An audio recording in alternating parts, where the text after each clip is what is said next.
KBS TV kutusako Friends of MC Mayor omuweereza waayo aweereza omuntu wa wansi okuyita ku mpewo zaayo ne ku TikTok ng'ayita mu kitongole ky'ekirwanirira eddembe eri abasajja ekya Equity for Men. Kati abaami n'abakyala mwenna abalabi ba KBS TV bw'owate wavuluma na luli jangu ovulumane ne MC Mayor ku luno nga 12 Ogw'omusanvu wali Nansana Ganda ku meeting point. Tukeereko tulonda obupapula w'okuwangula ebirabo omuli fridge, flat screen ne ssente nkalo. Jangu onyumirwa endongo y'ebinyanyanyanya ne Suna Ben oseka oluserengende lw'abayimbi omuli Acidic Vocals, Lili Puzzle Lunabe, Bettina Namukasa, Let's Kater, Victor Rosa, The Agent, Kabako, Baza, Aizon T, Tom D, Bobby Brown ne Niro, Biswanka, Ashro Wempere, Banemedewo. Ng'okuyingira mutwalo gumo, VIP mutwalo ebiri, emmeeza emitwalo 5, emmeeza VVIP akakane, kabino bina biwagidwa. Salonga and Sansu Center Kuhama, Balloon Power Center, Skype Insurance and Travel, Julu Quality Properties, Dr. KG Beddings, Tim Bakery, Viva Organica, Sylvia Auto Parts, Natty Hands-On, School of Skills, Bulwanda Rio Estates, Friends of MC Mayor, Twesangeyo!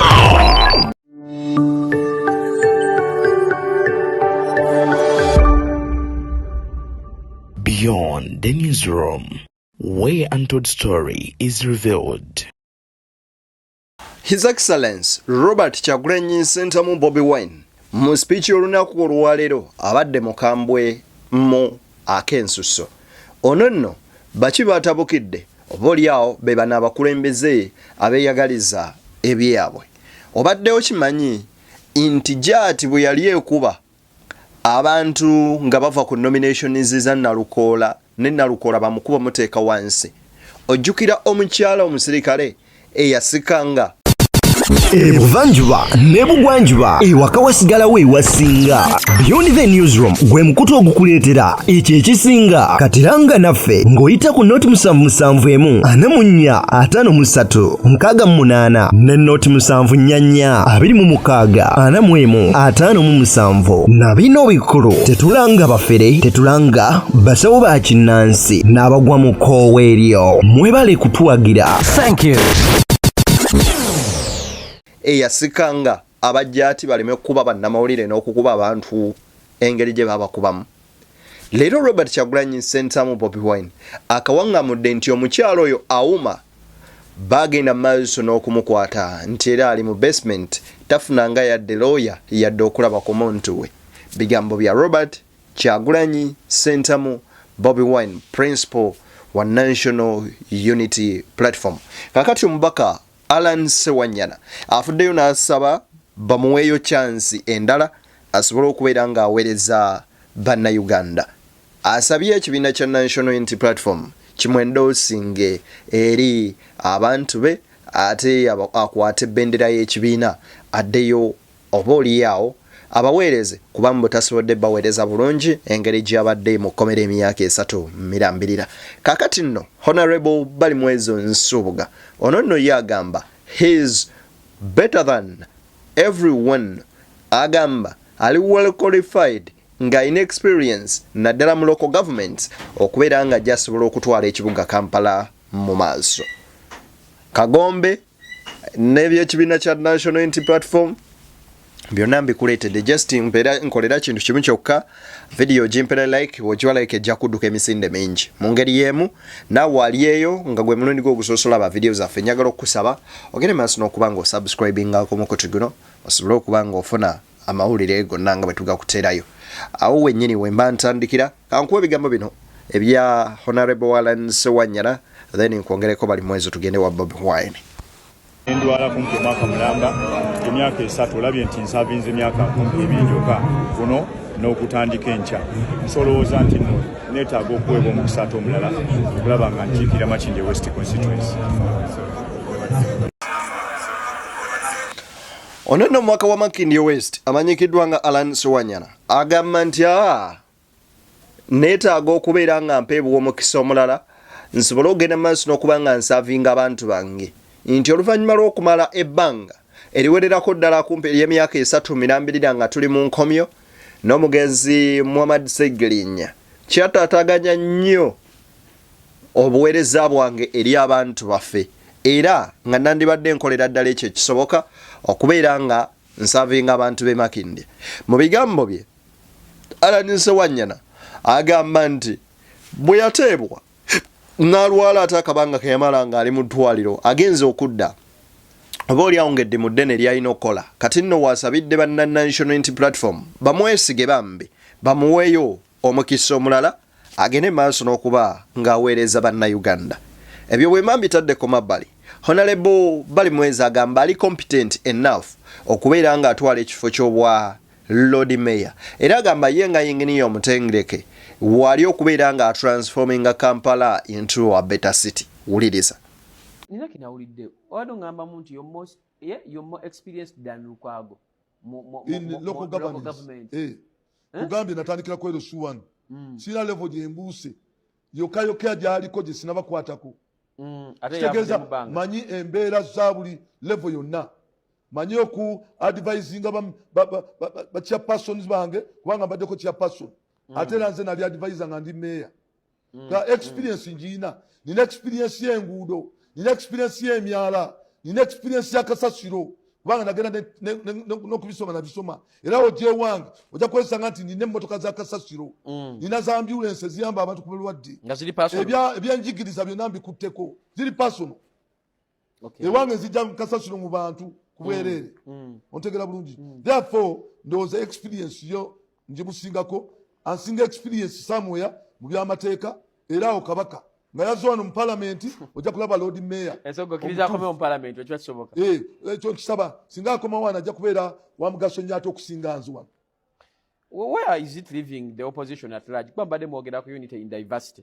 Honorable Balimwezi Nsubuga ye agamba bw'akwata ekifo ekyo agenda beera productive nnyo oba oliawo n'okusinga bwe yandibadde ng'ali mu parliament. Olunaku olwaleero His Excellency Robert Kyagulanyi Ssentamu atuuzizza press conference ku kitebe kya National Unity Platform. Mu kutandika atandise n'okubeera nga yeebaza ababaka abakulembeze abali mu bitundu by'e Nakawa. Era n'ategeeza nti Nakawa evuddemu nnyo abasajja enjasabiggu nga kwatadde Lope Jorusa Nnyonyi Besekezi afuuse ensonga ensangi zino. Wuliriza Robert Kyagulanyi watandikidde ne mu kubeera nga ayaniriza bamemba abegase ku kibiina. Ebigambo bijja kuba bitono olwaleero naye njagadde nange ogatta eddoboozi lyange kuli abalala okwaniriza Comrade Nalongo Namazi atwegaseeko olwaleero.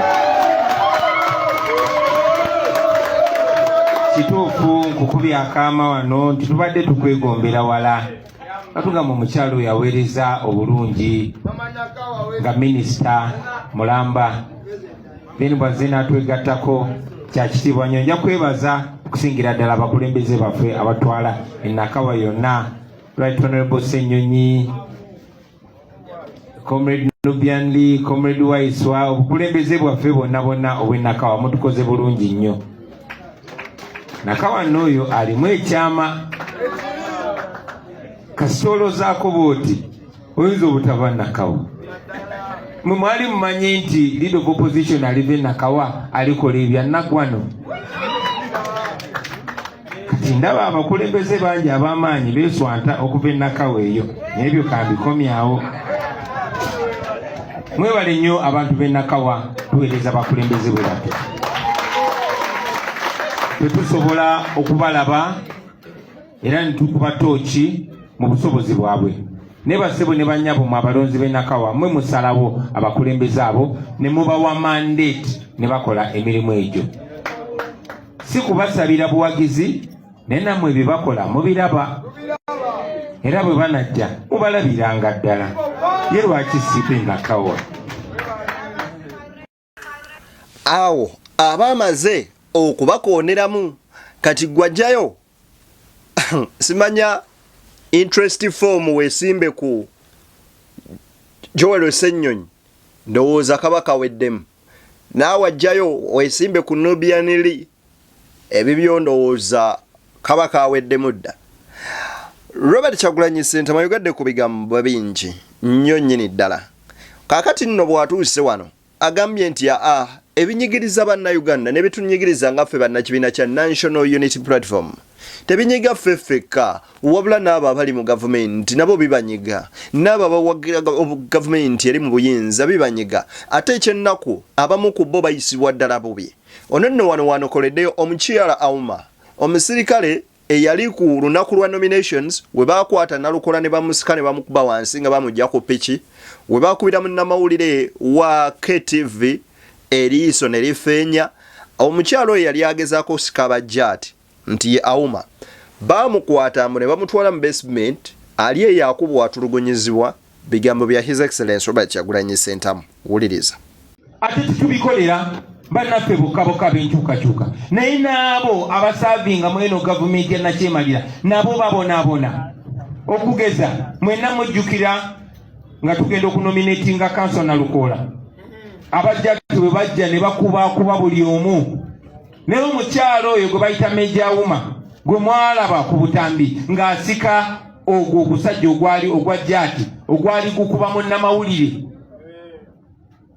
abamenya tawa okugulu omukyalo oyo yali komanda waabwe yajja n'asikayo omusajja n'agamba totta muntu naye omukyalo oyo okuva ku olwo bamukwata ne bamuggalira mu basement bamutulugunya talabanga ku looya talabanga ku mulamuzi naye bamulagira bamusibe bamutulugunye bamuyise mu ngeri emmalamu ekitiibwa lwaki kuba yagaana abeyita abasirikale okola ebikyamu nga bali mu uniform so nabo tubalwanirira ng'ogyeko omusaala gwabwe gwe mbagamba bulijjo nti gwe tugenda gwongerezaawo nga lumu January abapoliisi.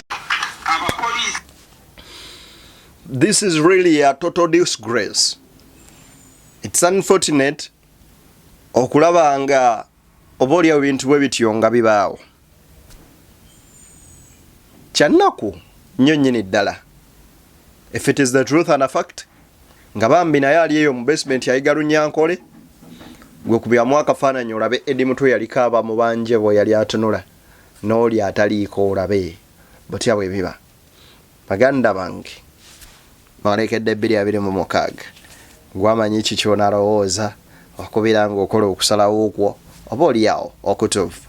Robert Kyagulanyi Ssentamu agamba si wakugenda kubeera nga alwanirira bannankyukakyuka bokka wabula olutalo lwalimu lwakununula bannayuganda n'okubeera nga ayamba n'oyo yennyini ali eyo ku sayidi oba oliawo ey'enkyuka ali ku sayidi efuga era nga ye agamba ate abantu abagenda okusinga okwesiima mu bukulembeze bwe be bannawo ab'ebyokwerinda kubanga balina okukyusa obulamu bwabwe welfare at large ebyendya ebyensula ebyomusaala gwabwe byonna bibeerere ddala birungi basobole okukola emirimu egyo emituufu egiri mu ssemateeka oba oliawo gyalagira okukuuma bannayuganda n'ebyabwe okukuuma borders za Uganda n'okubutebenkevu basobole okugenda maaso n'okuba nga byonna babikwasaganya bulungi nnyo nnyini ddala ate oba oliawo ng'ensawo nsanyufu nga ne families zaabwe insanyufu. Ebyo nno bigambo bya Robert Kyagulanyi Ssentamu the ghetto gladiator. Kaakati takomyeawo era ayongedde ogenda maaso n'okubeerako ensonga nnyingi zatangaaza His Excellency Robert Kyagulanyi Ssentamu. Nzikiriza ate nkuwe ne video eno ogende maaso n'okuba ng'ogiraba. Abantu naddala abavubuka baawulira omulanga gwaffe ogubakoola baveeyo beesimbewo. Nammwe muveeyo muwagire abantu abakiikirira ebyo ebibaluma ate temukoma okwo mubalonde. Akalulu kano tukanoonye, akalulu kano tukalonde, akalulu kano tukakuume, bwe bagezaako okakwatamu tukalwanirire. So mwenna basebo ne bannyabo mwenyigire mu protest vote ya 2026 kubanga eyo option yokka egendo tujjako nakyemalira. Naye ate ekyo tukikola okwetoola eggwanga lyonna ne ku mitendera gyonna ku buli level. Nakigamba abavubuka era nammwe nziramu kibagamba nti tuli mu kuteekateeka Uganda empya. Uganda empya si kujjako jjasi omubbi omukulu Museveni. Nedda babbi banne bonna kuva ku LC1. era bwe tunagenda mu Uganda empya missoni yaffe step esooka ya kujjako dictator tujja kuba tetumaze nedda tulina okugenda mu maaso neteekateeka eggwanga eppya lyetugenda okweyagaliramu buli omu kufe lyagenda okuba nga yenkanankana ne munne amalwaliro nga sigakekwa emirimu nga sijakekwa ng'obwenkanya buli omu abufuna ekyo kigenda kubaawo nga ffenna tulina obukulembeze nga kansala wankyukakyuka nga MP wankyukakyuka nga meya wankyukakyuka of course nga ne president wankyukakyuka kino tukikola mu linnya ly'abannaffe bonna abo abaatemulwa abo abaabuzibwawo n'abo abali mu makomera watali musango ba Edi Mutwe ba Akireo ba Smarti ba Gaddafi ba Bobi Yanga ba Muyudi ba Wuma Lukato sisobola bamalayo so byonna tubikola mu linnya ly'abannaffe abo. Bobi Wine agamba nti ayimiridde mu solidarity ne bano bonna abali mu makomera abannaabo abaafa okubeera nga agenda mu maaso n'okubeera nga alemera ku mulamwa era beebuuza nti amanyi ga Bobi Wine gavaawa ng'akasajja tukakubye tukakoze buli kimu naye tekaggwamu maanyi kasigala kakyalemeddeko ensonga eri ku abo abagenze mu maaso n'olugulamu obulamu n'abali mu makomera era nga Robert Kyagulanyi Ssentamu agamba ye ne banne bagenda mu maaso n'okubeera nga balwana nnyo okulaba nga bakyusa obukulembeze okuviira ddala kwerosi wano okutuuka oba oliawo ku ye omukulembeze owa waggulu era nga bakuteeka wansi buli abadde akolagana oba oliawo ne Gen Muhoozi nga lwaki basobole okuteekawo Uganda eneeyagaza buli omu nga buli muntu wabeera equal eri munne nga teri yayogera oli n'amutiisa n'amugamba tomanyi bampita gundi era bwagamba nti tosula n'otasula ng'abantu abamu abeefudde nga bakatonda. Kyagulanyi agamba ye mu Uganda gyalootako okubeera nga wabannayuganda yeyo Uganda ey'okweyagaliramu buli munnansi oba oliawo ng'onoonya ku mulimu n'ogufuna kasita oba ng'oli qualified ate era ng'ogenda mu ddwaliro n'ofuna obujjanjabi ng'ebyentambula birungi n'ebintu ebirala ebifaananyirizaako ko bwe bityo n'okwewala okubeera nga eggwanga buli kaseera tulinnyika mu mabanja ne liba nga libanjibwa n'okutuuka ku mwana atannazaalwa nga naye alina amabanja ge yeetaaga okusasula. Ebyo nno ebibuuzo bingi mubadde mu byebuuza nti kijja kitya okubeera nga Idi Amin yatuuka okuwola ku nsi ate ng'ensi ezo ze yawula kati zitusingira ddala wala. Amin n'abeerako ne gavumenti etabanjibwa byajja bitya okubeera bwe bityo era na lwaki biri bwe bityo olunaku oluwalero. Ebyo nno byonna ekyokuddamu era ansa yaabyo bye bigambo omukulu ono byagenze maaso n'okubanga banywanyi oba oliawo abategeeza. Awo wennyini njagala nkwe ku vidiyo eno kati ninnyo ya musajja mukulu Bamuyita Kagomba giwulirize. Tulina regulator ow'ebibiina by'obufuzi era ebibiina by'obufuzi ebyo byolaba birina act namba ebirungamye engeri gye bikola ki gye bitambuzaamu emirimu. Ekibiina kyatandikibwa mu 2004. Ekibiina kino tuzze tukirabirira paka mu 2020 we twegattibwako bannaffe nga tusayininze endagaano okuva ebbanga lyonna 2024 paka 2020 wali owuliddeko olutalo olugenze mu kooti terwaliwo. Bano we bajja bakola olukwesukwesu bajingirira ebiwandiiko. Waliwo notions ezigamba nti babeera mu kooti ne mu 2020 bagenda mu kooti. Mu 2020 nze nali muwawaabirwa namba 9 Kibalama nga muwawaabirwa namba 3 namba 2 rather kuba NUP yasooka Kibalama naddako Kyagulanyi naddako nze nga ndi namba 9. Abaatutwala mu kooti baali batuvunaana kuleeta mwami Kyagulanyi mu kibiina era nga bavunaana nti erinnya ly'ekibiina lyakyuka litya. How that matter was resolved ensonga ya application gye baateekayo okuba nti ebintu biyimirizibwa ebikolebwa mu kibiina. Omulamuzi yatunulira ekiseera ekyo na dismissing application eyo. Main shoot nesigalawo because main shoot eyo erina ingredients ze yali erina okuba nga eritaminga. However abantu abateekayo gwe omusango gwakomaawo bwe bakola application then ekibiina nekigenda mu maaso.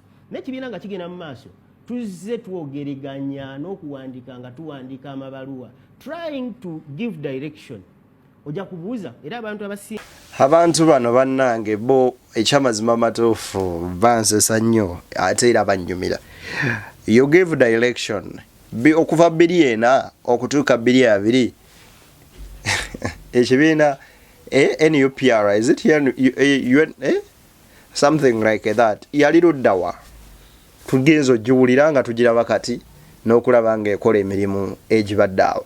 Ekibiina ekitabadde na mubaka yadde omu mu parliament okuva bbiri ena wekyatandikibwawo. Anyway, munzikirize mbatere wano wamma tusinkane nga Mukama yagadde ate era mbaagaliza ebyo bye musinga okunjagaliza. Tusinkane mu mboozi endala mpitirivu ze tukyaleeta.